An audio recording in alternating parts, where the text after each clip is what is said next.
Hi, my name's Ted Elliott. Welcome to our first of the 2018 series of TED Talks. Today we're going to be talking about compliance and GDPR.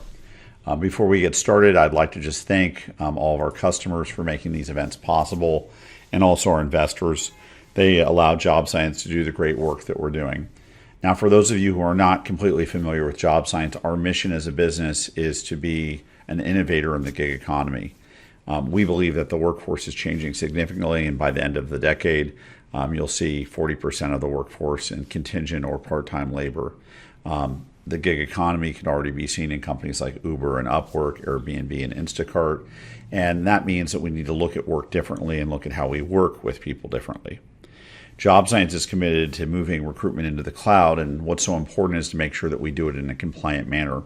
So today what I'm going to do is walk you through what JobScience is doing around GDPR and provide some general information about the general data protection regulation. So for those of you who do not know what the general data protection regulation is, in Europe, there already is new regulatory rules around data privacy. And the reason that we should all care about it, whether we're in Europe or not, is that if we're recruiting candidates from Europe, we're going to be subject to these rules. What's most important is that these rules are going to go into effect from the standpoint of enforcement in about May 25th of 2018. So we're really under the gun at this point to make sure that we deploy GDPR compliant processes and steps. And there's a lot of risk. And the risk is really involved in not having a plan. Not having a plan, not knowing how to organize your data, and not really knowing what to do. And I get a lot of questions from our customers about what are we doing to make them GDPR compliant. And honestly, we cannot make you GDPR compliant, but we can set you up to be GDPR compliant. So what I thought I'd do in today's meeting is walk through our ideas for how we can help you, walk through some new capabilities that JobScience is going to be releasing, and really try and inform you as to how to put together your own strategy around compliance. So we're going to walk you through the JobScience approach, who it's intended for, what model we're using in the approach. We're going to talk a little about legitimate interest and how to manage that within the Force.com platform. And then luckily, Salesforce has just recently released a whole series of new features that all of our customers get to take advantage of that allows you to define your privacy preferences around customer data. And so we're going to walk you through that and show you where to get additional resources. If you're on today's call and you're going to be in London in March, we're going to be doing an event on March 5th in London where we're going to bring in GDPR experts, GDPR consultants. We're going to have people who are going to have a chance to sit down with you to talk to you about your own plans and what you're doing. And we're going to formally launch the product that we're going to show you on today's call. So I think there's a big opportunity to be on the cutting edge with JobScience. So let's start off talking a little about our approach. Our approach is to make sure that everything revolves around your content. Why are we starting with your content? We need you to talk to your own consultants and your own legal advisors to define what your policies are going to be. JobScience can provide you the tools to manage your policies. So in essence, we can enable you, but we can't do it for you. And what we've decided in our approach is to provide you access to the best advice, access to the best people to assist you, and then ultimately provide you a data structure to be able to manage your own compliance. And in doing so, we have really been trying to think about who participates in the JobScience system and how we can help you use our system. So at the end of the day, your employees need to understand your compliance strategies. Third parties are going to approach you about, hey, I want to have my information removed from your system. I have a right to be forgotten. I have a right to my data. And so in order to make this type of system work, you really need to think about having someone who is your designated point of being a compliance manager. Some of your companies may be too small to have a data protection officer, but at the very least, you need to have the go-to person in the organization who's really in charge of laying out your compliance program. And ultimately, you should probably have a second person in the organization who's auditing or double checking to make sure that that's all going smoothly.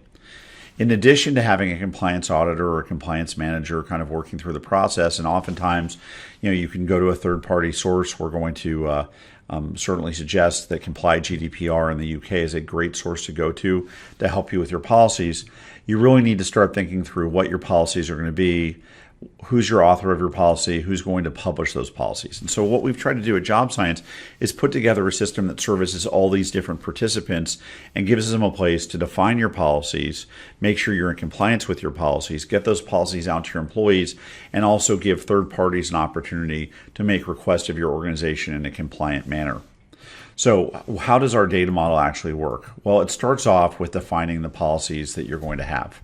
And what we found as we started to build out our compliance module is that you may have other policies besides GDPR policies, maybe InfoSec policies or human resource policies.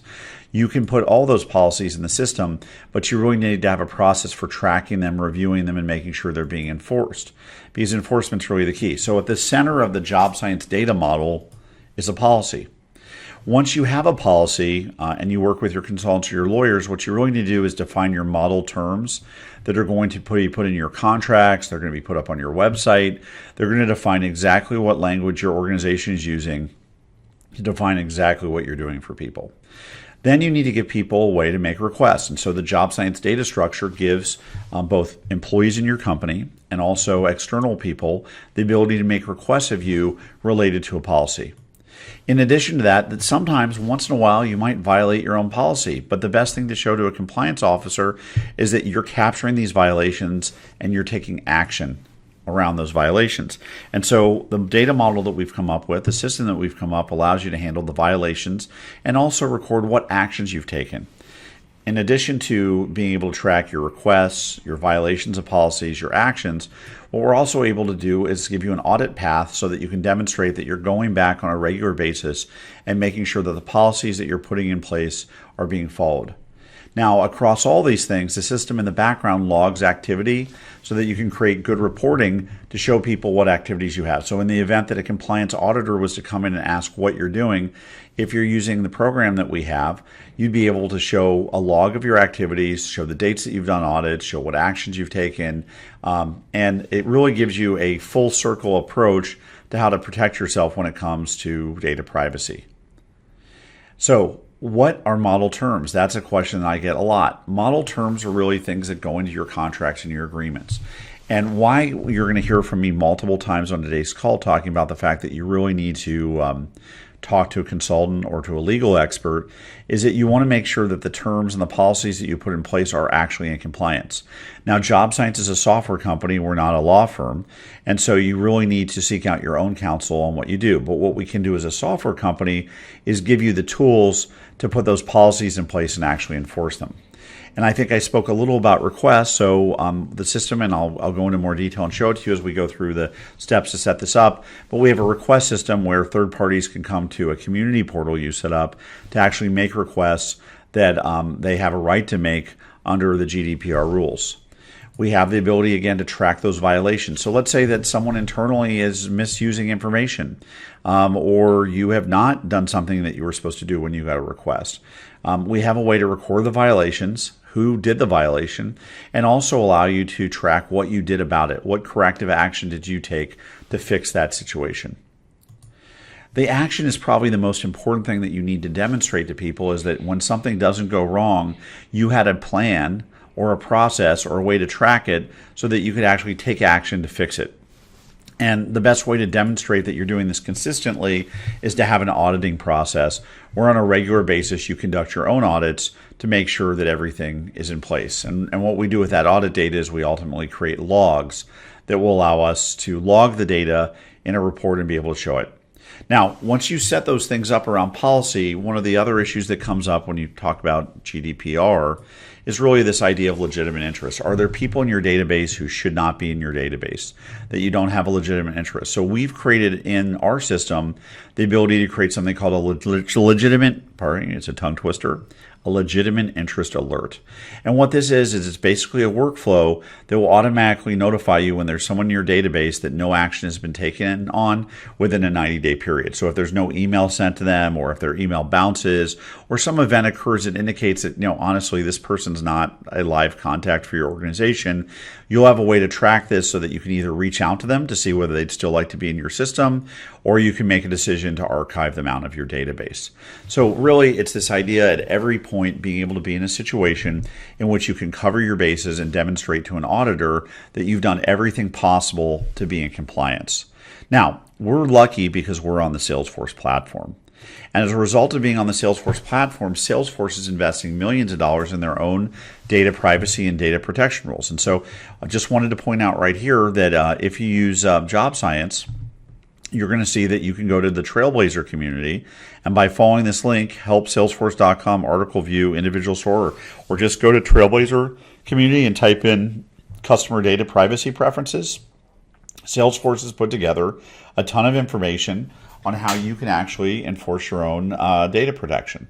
And I'm just going to pull over the website so that everyone can see it. Here's a sample of what that looks like, but they've put together some great resources. They put some training together. There's a whole series of things Salesforce has done just to make your job easier. So something to know about and something to be aware there. It's a great resource that I strongly recommend that you take a look at. But at the very least, whoever is managing your program should take the trailhead on how to be GDPR compliant, understand what the best practices are. So what exactly is Salesforce doing to help you? Let's take that into a little more detail. So first off, Salesforce has just released the ability to track data privacy preferences. What the heck does that mean? It means that you can start setting up in Salesforce your preferences around data that should be considered private and data that shouldn't be considered private. And what that ultimately allows you to do is to track and store the data in such a manner that if you had an audit or you had to show that you were in compliance, you can handle it.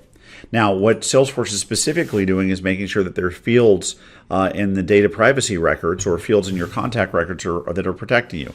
And why does this benefit you? Well, when you look at GDPR or you look at the GLB Act, which is the Graham-Leach Act, the U.S. Act, or you look at Canadian law, you're going to increasingly need to make sure that data that you collect on people remains private and that you're doing your utmost to protect people's information. Now, what type of data can we track and store? We can take personal data.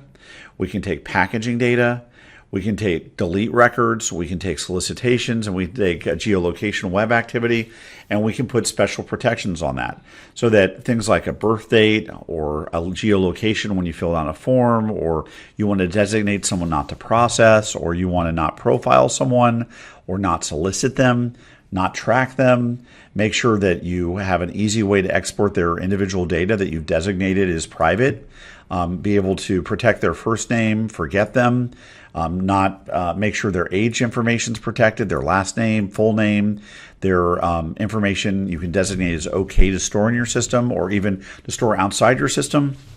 So specifically, are there fields of data that you can put outside the EU and still be in compliance with GDPR? Those are the type of things, along with a salutation or a suffix, that we can measure. Now, in order to set this up, you've got to download the Salesforce guides and you need to walk through and set it up. If you don't think you're in a position to properly do this, this is where we encourage you to get the guys from Comply GDPR to work with you, and possibly Job Science can refer to you professional services team, either internally at Job Science or an external team, to help these processes for you if you don't have the resources internal to do it. But have to really emphasize to people that the burden of setting it up, the burden of putting it in place is really on you as an employer. All we can do is bring you to the water's edge and give you the right tools to get the job done, not to quote Winston Churchill.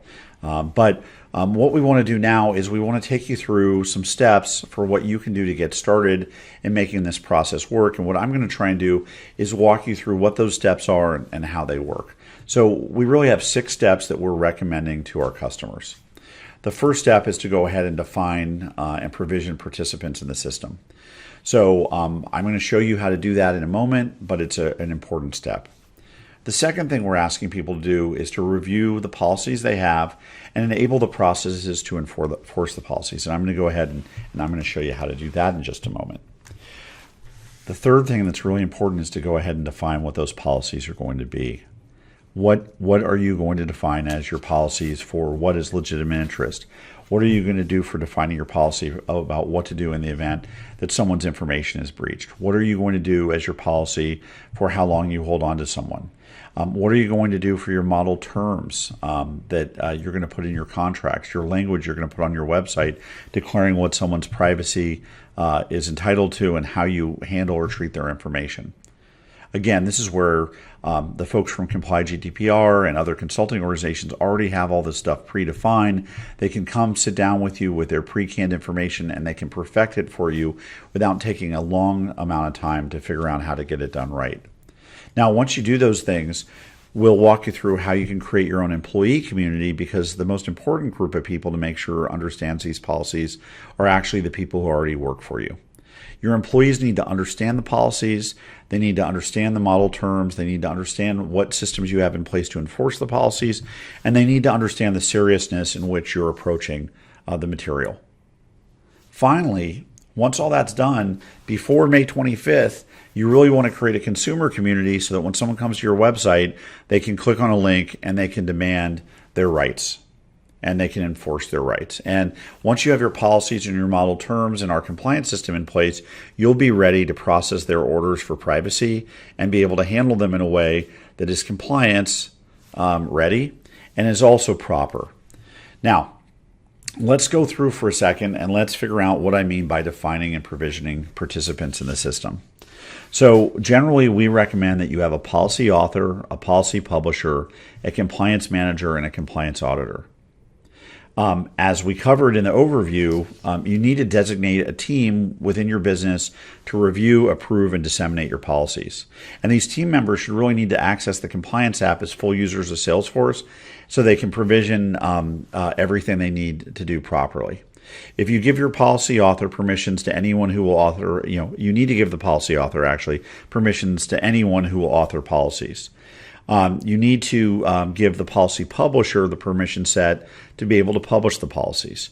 You need your compliance manager to be the person who can receive requests and issue violations. You need your compliance officer to be able to check in on all the audit information, make sure the policies are correct, and check in on the manager. And so defining these users, their roles, and how they work in the system is really essential to getting started. Now, once you complete that, there's several aspects that we built into the product to have automation. The first aspect is to have stages defined for objects in the package. So for example, when you have a policy, you have default stages like drafted, reviewed, and circulated, so that you can go through your policies and determine where exactly they stand in your process, so that your compliance team knows exactly what they need to review, what they need to do, how to get everyone in the right place. Now, when you make stage changes or you make any changes to the product, again, that's under your control. But ultimately, what we want to move towards is one that is as close to the box as possible from the way the system works, so that all the processes that we pre-canned into the system for you will work as smoothly as possible. Again, if you make modifications, that is something you should do in consultation with your consultants or with your own Salesforce experts, because part of what we built into this are things like the self-audit, where it's a flow that allows a user to go in and declare that they've been informed about the policies, they understand what the policies are, and they will try and live up to the policies. There are also several process builder processes that we built in the system for logging data, so that every time you take an action in the system, it automatically generates a log, so that if you want to create a report to see all the activity and action that you're taking, you can go to a single report across the whole system to track everything you're doing from a compliance standpoint. Now, if you've enabled the workflows, if you've defined the users, the next thing to do is to work through the policy. So let's say that you took a request to be forgotten policy. You'd build out that policy, you build out the information in the policy, you'd fill it out. Let's go through that step right now, and let's define the severity of the policy, what type of violations there are, what pick list options there are, fully detail the policy. We want to take a moment to describe the policy, write it out, what procedures are there to enforce it. We want to provide guidelines to people, because from all the information we're collecting, you can create workbooks, print materials, a whole series of documentation to define exactly what you're doing. What you also will really want to do as you're going through and defining your policies is making sure that you're recording when you created the policy, if you've revised the policy, what the revision date of the policy is, and when it went into enforcement. Once you save these policies, they're going to show up in your list of policies, and you're going to be able to manage them. And when you manage them, you're going to be able to make them available to your employees so they can review those policies, and your policy manager is going to be able to do all the things they need to do in the system to make the process work. Now, before you start working on model terms, and to define what a model term is, it would be language that you put in your master services agreements. It would be language you put in your contracts. It would be language you put in your website, so that you have consistent language. You want to declare what your model terms are, and you want those model terms to align up to a policy that you've defined. We recommend strongly that this is something you're going to do, that you reach out to a company called Comply GDPR, and I'm going to show you right now how you can get to them right in the system. You'd hit Comply GDPR, and they'd come right up. Now, when they come up, you can fill out their lead form, and one of their consultants would contact you. And if you want to meet these great people, I think they'll probably be at our event on March 5th. If you want to talk to folks from PwC or Salesforce, I think they're going to be at our event, and we can really walk you through things that you can do.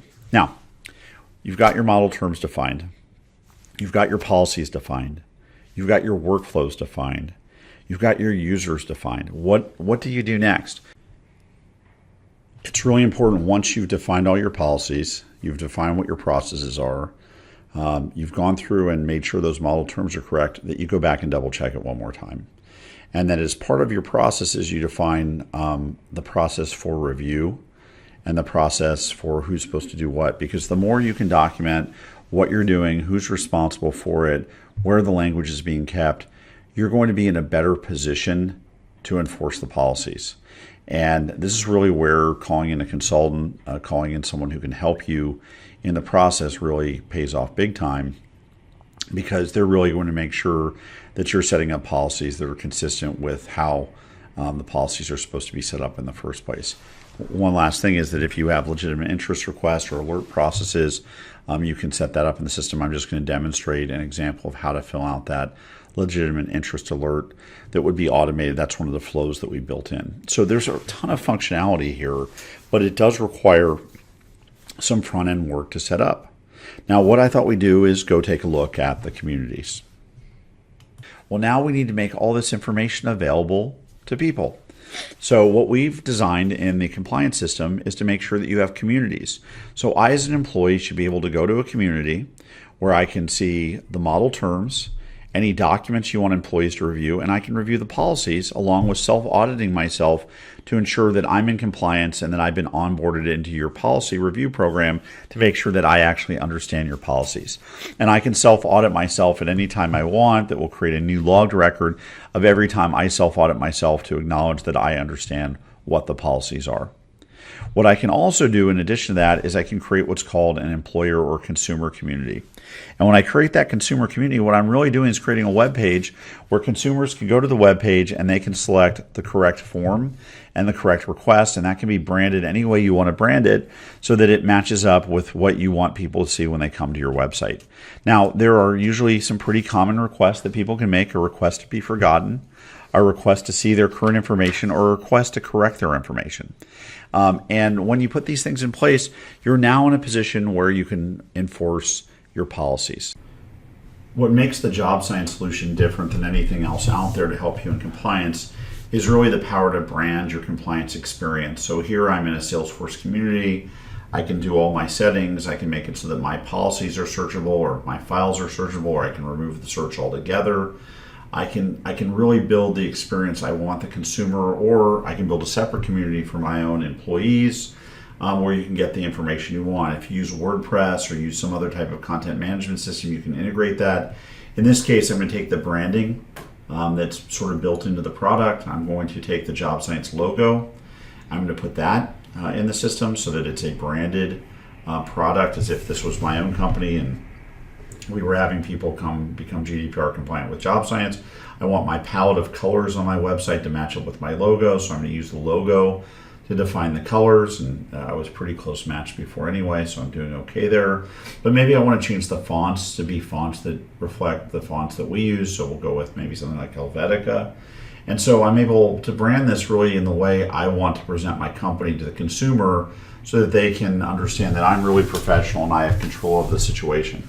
Now, once I've done that, what I'm also going to do is set up a situation where I would see what this looks like on a mobile device. Now I'm going to flip it from the design of mobile to the actual preview of mobile here.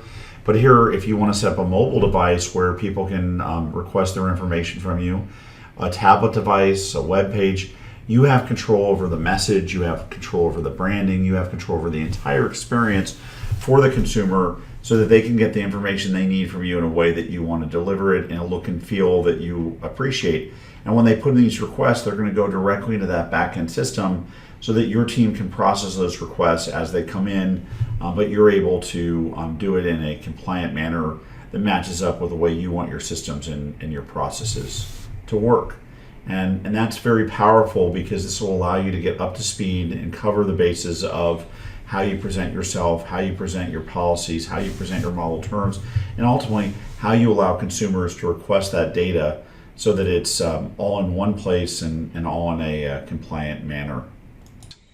Now, I hate to tell you this, but this is pretty dry material, and it can be really quite boring. And it's really because compliance is not the most fun piece of your business. It's not what you guys get excited about, but it's something that's really going to impact you. So with that being said, I'm going to take a couple of questions that I see have come through as I've been talking, and I appreciate people typing questions in the system. So one question is, why cannot Job Science give us model terms out of the box? I think I've mentioned this a couple times. It's really important that you speak to your own lawyers and your own consultants to make sure that the advice and what you're putting on your website that could create a legal liability for you is something you're fully informed about. Job Science is not in a position to provide you legal advice or legal support. We are in a position to provide you the tools that when you get the proper legal support and consulting, you know how to set up your systems correctly. And our systems have been set up to do that. Okay, I'm going to take another question. The next question is, what other types of policies besides GDPR can we manage in the system? Thanks for catching that earlier. So, for example, let's say that you wanted to start putting your info security policies, policies about network security management and what happens if someone violates your infrastructure systems. Let's say that you wanted to put ISO policies in the system so that you could demonstrate to employers that you are doing everything you need to do to be standard ISO compliant with 27002 2013 section 5 through 18 around info security. Those are things that you could put in the system. You might also want to put in, simple things like what's your paid time off policy, or what's your leave policy, or what's your vacation policy. You can definitely build out the system in any way you want. What we've initially done is really design the system so that it's really focused around giving you a structure as quickly as possible to make sure that you're in compliance with GDPR. I think there's a question that I'm just seeing come up, which is about Salesforce. And what is all this stuff I showed about Salesforce? So because Job Science is built on the Salesforce platform, Salesforce by itself has built out a whole series of things to ensure that its users are acting in a compliant manner. And that's really around designating and coding your information to define what is considered personal information and how you're going to handle that information. For those who aren't familiar, we generally recommend that our customers go to something called Salesforce Trailhead. And if you just go to Google and you type in Salesforce Trailhead, it will take you right there. And if you type in GDPR, it will take you to their privacy information. Now, they have a short 15-minute course you can take that will walk you through the basics of GDPR. They have documentation for how to set up your PII information. They have information to show you how to set up your system so that you're in a position to collect and capture the information the way you want. All right. I'm going to take two more questions, and I really appreciate everyone's engagement. So the next question that I have is, will this automatically work out of the box for us in our existing Job Science account? And the answer to that is no. You have to install the new compliance package. There's some configuration and setup involved. We have a user guide that you can use to set it up yourself, but if you set it up yourself, we don't support it. If you have our professional service team set it up for you, we support it from the standpoint of making sure that everything's working the way it's supposed to be working. But our team, our professional services team, cannot give you legal advice or consulting advice about what policies you're setting up in the system. And that's why we have partnered up with Comply GDPR so that you have experts who can give you advice about exactly how to set up your processes. I'm going to take one last question. The question is, here we go. Ted, you talked about legitimate interest alerts. What is that, and what do I mean by legitimate interest? So one of the key things in the policy that is being put in place is that if you have people in your database that you cannot demonstrate that you have a legitimate interest in having in your system, you really need to remove them from your systems. You need to define in your policies what designates a legitimate interest, and you need to take some action to demonstrate that you have a legitimate interest of people in your database. And so what we've tried to do is give you one potential means of determining whether people are legitimately in your database, which is after a 90-day period, have you had no activity, has nothing occurred with this candidate, have you had no communication with them, then perhaps you don't have legitimate interest. Now, why is this great from the standpoint of being a marketer? Because now you have an excuse to email people every 90 days to stay in touch with them to find out, are they interested in being in the job market? Are they interested in still being in your database? Are they interested in engaging you? And if you use the Job Science Forms product, it's a great way to go. Now, on legitimate interest, something I'd strongly recommend to anyone, and for those of you who were in my last GDPR webinar that we did, I think about 3 or 4 months ago, I had a guest, EBSTA. And what EBSTA does is they automatically hook up to your Salesforce CRM system or Job Science, and they hook up to your email systems. And what they will do is go through all of your email, and they will show you everyone in your database who's not in your CRM, which is great because one of your biggest holes from the standpoint of holding on to data is the data that is in your email. Now, if someone requests to have all their information removed, but individually there's emails in all your different systems that contain their PII information, you're going to be in big trouble. So Job Science is partnered up with EBSTA, and our plan is that when we release our product at the beginning of March, we will have the integration baked into Job Science so that you can use EBSTA to track all of your emails, track your information, and link it directly to your compliance regimen. And where this will really help you is in the area of legitimate interest, because EBSTA is capable of looking across multiple systems, not just your CRM. Now, there's a cost to the EBSTA product on a per user basis, because what EBSTA does is they take all your email and all your Salesforce and they create a dashboard for a compliance manager to see what information is not in both systems. What activities not in both systems, what employees are not keeping their systems up to date, and they give you the ability to set up rules and watchdogs to make sure that you're doing the right thing around all of your data when it comes to compliance. So I'd like to thank everybody for joining me on this webinar.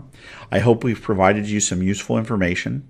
I would love to see you in London. We'll try and do a simulcast of that event. If you can't actually make it to the event in London, we'll try and make sure that we are broadcasting it via YouTube and Facebook live so that people can watch the sessions and events and make sure that they are working towards being compliant. And I think if you start putting in place right now these programs at the beginning of March, I believe that you'll be in a great shape towards the end of April to make sure that as May rolls in, you have your compliance program in place and you're in a position to defend your business and your policies. So thank you so much for your time.